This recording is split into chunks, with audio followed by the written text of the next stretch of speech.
on y va pour un gros débat. Tiens donc, un gros débat sur la vente OM.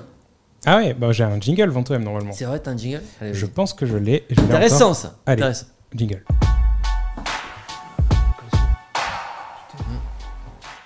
Eh oui, je l'ai là. Eh oui. On t'a entendu, Jean-Charles. Il te l'a rappelé. C'est vrai, il est là. Ouais, mais c'est important. Oui, bien sûr. Mais bon, voilà, il est là. Franchement, il est vraiment bien. Quoi.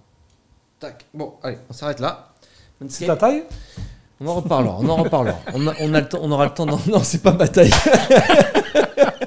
Je pensais que c'était pas ma taille. Il est un peu grand. J'allais dire ça va, tu es. Mais non, mais c'est. Comme dire l'autre, tu es bien monté, quoi. Mais c'est pas ça. Mais après, tu sais, c'est aussi le buste, hein, tu vois. Ouais, je sais, j'ai bien compris. Oui. C'est-à-dire que moi, j'ai bien séché en plus ces derniers temps. Donc, séchage, mais ça se porte en bas quand même. Hein. Messieurs, il y a du nouveau dans le dossier de la vente OM. Hashtag vente OM. Et oui. Pourquoi? Parce que vendredi, c'était quand? C'était vendredi dernier?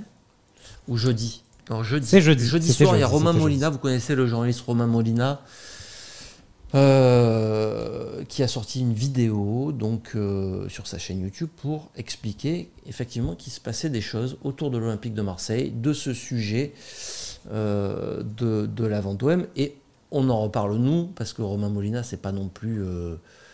c'est du sérieux. Voilà, c'est pas un journaliste lambda. Il a l'habitude de sortir des gros dossiers sur d'autres thématiques, bien plus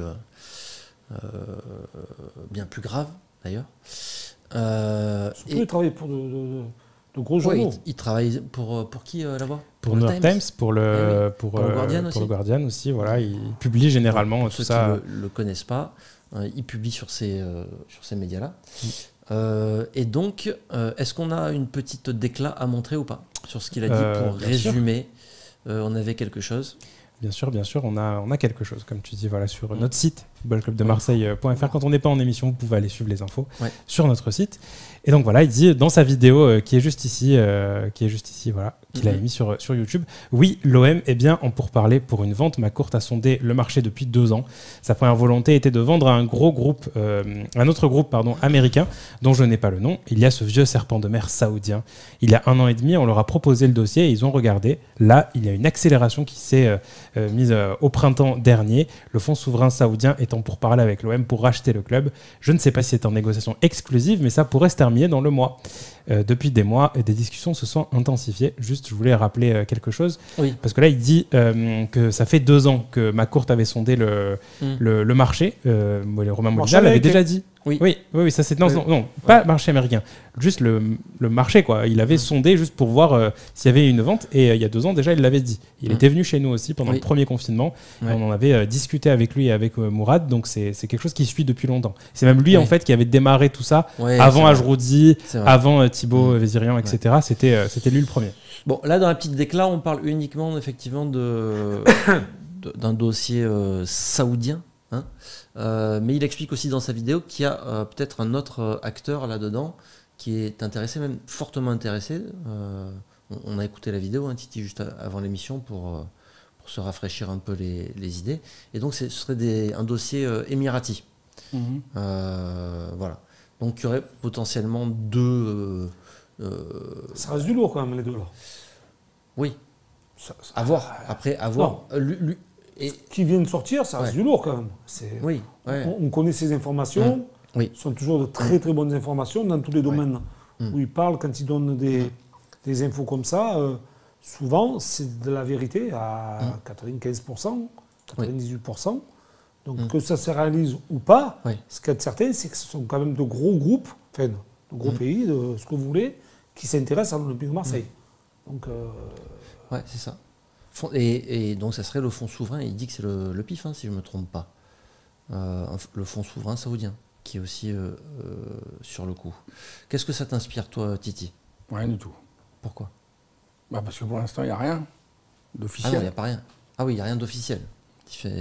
Oui, après, des pourparlers, tu peux en avoir pendant des mois. Tu peux avoir des offres 4-5 par an, et puis au final, ne jamais conclure. Donc, bien sûr. Le principal, c'est qu'on en parle quand ça sera réellement acté. Acté. Mais ça veut dire quand même il se passe des choses en coulisses. Ça, on ne peut pas le nier. Je veux dire, si lui sort des infos comme ça, c'est qu'il a des billes, c'est que c'est du sérieux, et on ne peut pas balayer ça d'un revers de main en disant, bon, il ne se passe rien. Après, voilà, que ça se fasse ou non, on ne sait pas. On verra bien. C'est vrai que c'est un peu épuisant, cette affaire-là, parce que... Oui, c'est même gênant d'en parler. On en parle beaucoup depuis 2 ans. En parle, moi, ça m'amuse un peu mentalement, en fait. Oui. De me dire... mais ce qu'on a pu écouter aussi dans sa vidéo... Ouais. Et il a tout à fait raison, Molina, c'est que je pense que c'est la bonne année. Ah oui, c'est vrai, il parle de ça. Et oui, il parle de ça et qu'il dit la mariée est belle. C'est-à-dire que l'OM est en Ligue des Champions, l'OM récupère de l'argent, McCourt, c'est le moment ou jamais de bien vendre le club. Oui. Donc les intéressés, eux aussi, ça serait peut-être l'opportunité pour se rapprocher du club, pour, s'ils veulent l'acquérir, de le prendre cette année pour en faire une superbe mariée. Voilà. Pour les acheteurs, c'est bien, parce qu'il y a les pour les acheteurs et pour le vendeur. Et pour le vendeur. Je pense que, vu les résultats de cette saison, la Ligue des Champions qui arrive, les fonds qui rentrent, c'est le moment ou jamais de bien le vendre. Il y a CVC aussi, le pactole CVC. Oui, le pactole, oui.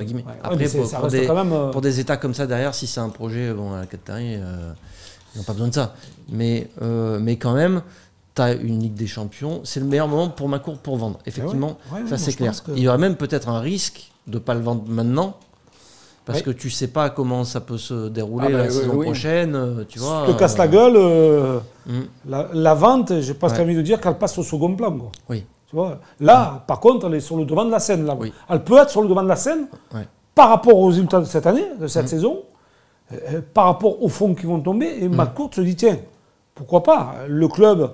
est remonté au niveau européen, l'image est beaucoup plus belle, pourquoi pas le vendre aujourd'hui? Je vais faire une plus-value sur ma vente. Plus-value, ça va être compliqué quand même, parce que de l'argent, il en a mis beaucoup. Ouais, mais s'il ne la fait pas maintenant, il n'en fera plus de plus-value. Il en perdra peut-être moins.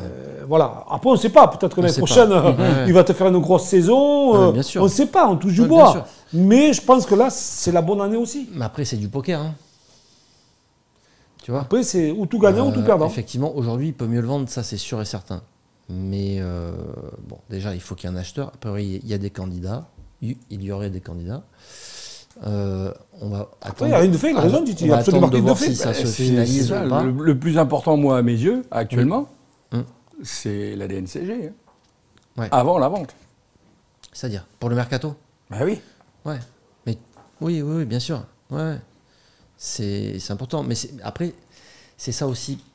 Tu vois, l'avantage de vendre un gros groupe aussi, ou à ce que tu veux, à des repreneurs importants, c'est que la DNCG, si ces gens-là apportent beaucoup d'argent, bien sûr, il y aura du coup, tu auras peut-être un peu plus de liberté. Tu seras encadré, bien sûr, mais non, mais quand je dis encadré, non, si tu es un repreneur, tu n'es plus encadré. Non, mais quand je dis encadré, c'est que ces gens-là, la DNCG sera sécurisée. Oui, en se disant, ces repreneurs-là.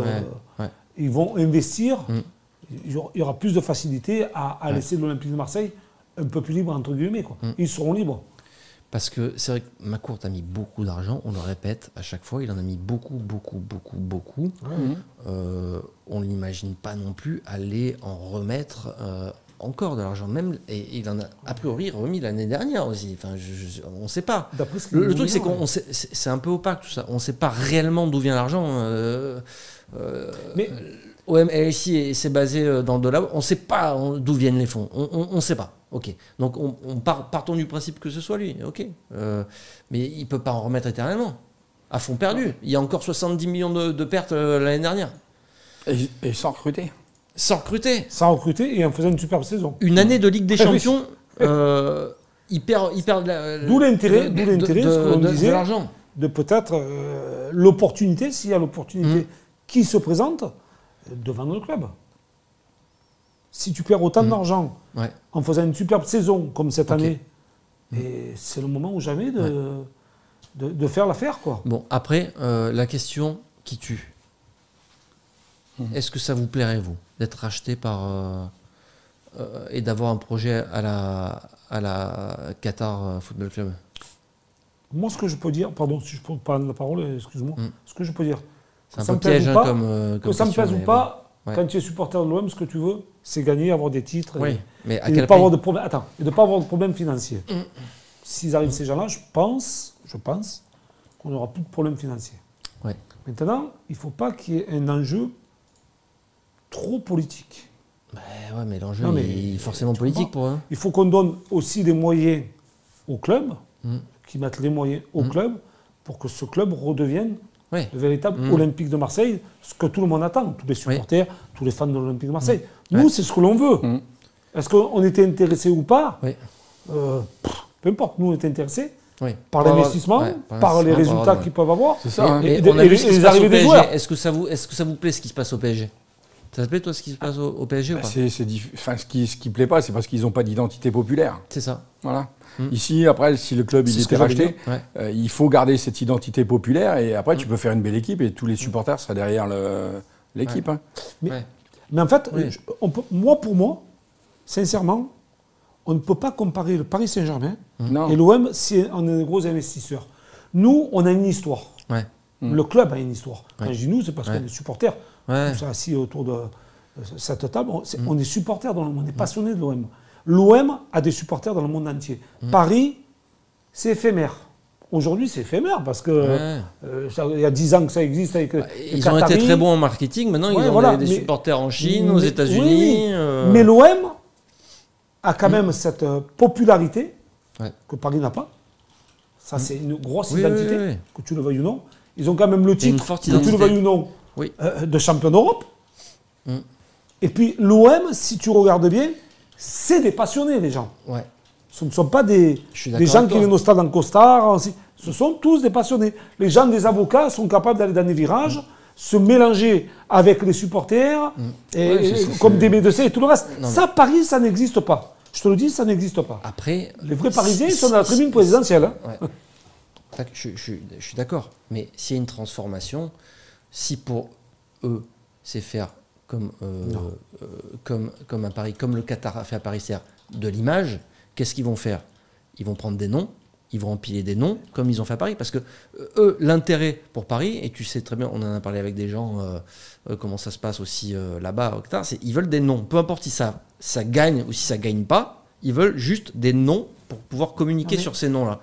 Et qu'est-ce qui se passe après à Paris? T'as empilé des noms. Et voilà. Déjà, ce qu'il faut faire. T'as pas d'équipe et t'as des mecs qui en ont rien à foutre du club. Alors, et oui. Benjamin, la différence, c'est que nous, à Marseille, on a un président qui connaît le football. C'est un président qui a baigné dans le football. Qui a été scout, qui a été recruteur, qui a été directeur sportif et qui aujourd'hui est président. Tu as l'identité du stade. Tu as un stade qui vibre tous les week-ends pour les Olympiens. Que tu sois en haut ou que tu sois en bas, ça vibre quand même. Maintenant, c'est vrai qu'après, si ces gens-là viennent investir, ils vont vouloir gagner. Et c'est ce qui est bien. On se plaint depuis 10 ans qu'on ne peut plus concurrencer Paris Saint-Germain. Là, peut-être qu'on pourra concurrencer. Mais ce qu'il faut, c'est que l'entraîneur, lui, ait les moyens de recruter ses joueurs. Et là, je pense que l'association Longoria-Sampaoli, ça tire dans le même sens. Donc là, c'est plus des prêts. C'est-à-dire que si tu prends des joueurs qui sont capables de jouer à Marseille avec l'argent que tu vas investir, je pense que tu vas pouvoir concurrencer, sincèrement, le PSG et en Europe, redevenir, entre guillemets, l'Olympique de Marseille, où les gens ont peur de rencontrer l'Olympique de Marseille. Parce que tu auras des têtes de série, mais tu auras aussi des noms, comment dire, de l'expérience qui va arriver, et tout ça, la ferveur en dessous, qui vont te refaire ressurgir un petit peu dans la qualité, quoi. Moi, je le vois comme ça. Bon. Je ne peux pas comparer Paris et l'OM. C'est pas possible. Pour terminer sur ce dossier, l'OM, c'est pas l'OM, c'est l'entourage de McCourt, a de nouveau démenti dans les heures qui ont suivi la publication de cette vidéo, en réexpliquant que McCourt était là à l'OM pour du long terme, et que Pablo Longoria avait d'ailleurs rendez-vous à Boston mardi pour parler mercato et pour parler du projet à long terme avec McCourt. Voilà. J'avais envie de... Moi, quand j'ai vu ça, je me suis dit, très bien, il est là pour longtemps, mais il était aussi à Marseille pendant longtemps. Oui, Peut-être que Longoria aurait pu en parler mais depuis un bon moment à Marseille, quand même, déjà. Plutôt que de monter à Boston. Généralement, quand tu montes des dossiers, tu en prévois un très bon et tu en prévois un autre, c'est une catastrophe. Je pense qu'ils ont déjà dû travailler là-dessus, et je l'espère, parce que sinon ça deviendrait grave, quoi. Maintenant, aller à Boston pour parler de la même chose quand il vient ici, je vois pas trop l'intérêt. Titi, on va parler mercato. Ça t'intéresse un peu plus? C'est mieux. Toi, la vente, ça ne t'intéresse pas, non, on parle dans le vent, donc on en parlera quand ça sera acté. Non, mais il y a des questions à se poser quand même. Oui, mais... rien que des questions... Mais moi, de toute manière, déjà, depuis le premier jour qu'il est là, je veux qu'il parte. Donc, ah bon? C'est pas d'aujourd'hui, donc... D'accord. Oui, mais ça dépend. Mais moi, je suis pas, tu vois, je suis pas... Après, c'est à lui, il a mis la... Le problème, entre guillemets, de McCourt, c'est qu'aujourd'hui, il a plus... on lui a dilapidé, en fait, les moyens. Voilà, on lui a vidé son carnet de chèques, en fait. Mais, non, quand même pas, mais il a mis la... McCourt, surtout, on lui a coupé l'herbe sous les pieds. L'enveloppe qu'il avait, elle a été très, très, très, très mal utilisée. Du coup, oui, non, mais ça, d'accord. Aujourd'hui... T'as des ambitions qui sont forcément revues à la baisse parce qu'il a plus envie de remettre de l'argent, mais on peut le comprendre. C'est dommageable parce que c'est là où tu as en Ligue des Champions, c'est là où il faut investir. Moi, d'un point de vue idéologique et d'un point de vue éthique, je suis désolé, ça me ferait chier qu'on soit racheté par l'Arabie Saoudite. Après, voilà, qu'est-ce que tu veux que je te dise? C'est comme ça. Mais ça, malheureusement, nous, on ne pourra rien dire parce qu'il y a tellement de moyens importants que. C'est pour ça que je te disais, nous, il faut qu'on garde notre identité de vrais supporters, de passionnés du football. Et pas s'occuper du reste. Nous, ce qu'on veut, c'est que l'équipe gagne.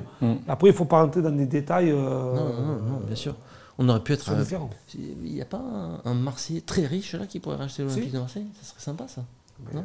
La CGM. Voilà. Ah, c'est vrai qu'il y a en plus. Ils ont les moyens.